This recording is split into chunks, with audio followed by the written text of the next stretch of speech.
It's been hot in Beijing lately, but fortunately where I'm going today is beautiful and cool.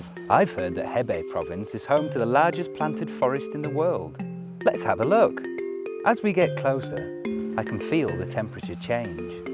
Here it's not just cool, it's actually a little cold. And though I'm visiting in July, it feels more like October.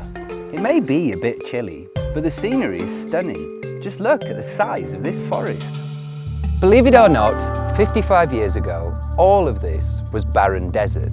Dak, north of Saihanba, is the source of many sandstorms that can plague Beijing, Tianjin, and all of northern China at certain times of year.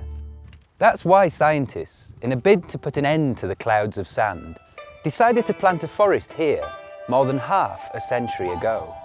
This is known as the Tree of Honour, and it's stood here for hundreds of years. It served as inspiration for those scientists back when all around was desert and the forests were just a dream. The snow season in Saihanba lasts for about 7 months each year. The earliest recorded snowfall has been in August and the latest in June.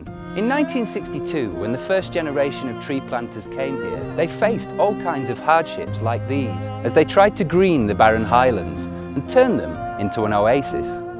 Their efforts were not in vain, however, because now the forest, which is home to 480 million trees, covers 933 square kilometres. That's almost the same size as Hong Kong.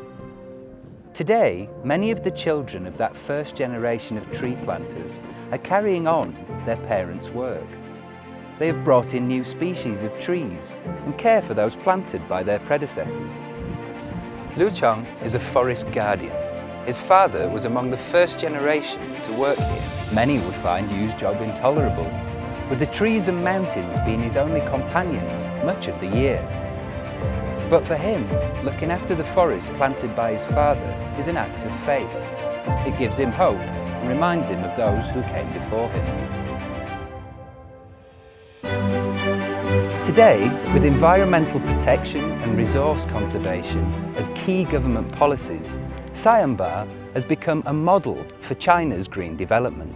President Xi Jinping has called for more efforts to push green development and green lifestyles, and China is integrating environmental protection in the Belt and Road Initiative, in line with the United Nations 2030 Agenda for Sustainable Development. China is now taking the initiative and becoming an advocate of environmental protection and sustainable development worldwide. Modern-day Saihanba is often called the green lung of North China.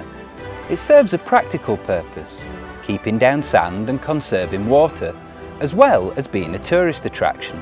I feel fortunate to have had the chance to see such a special place and hear some of the stories associated with its development.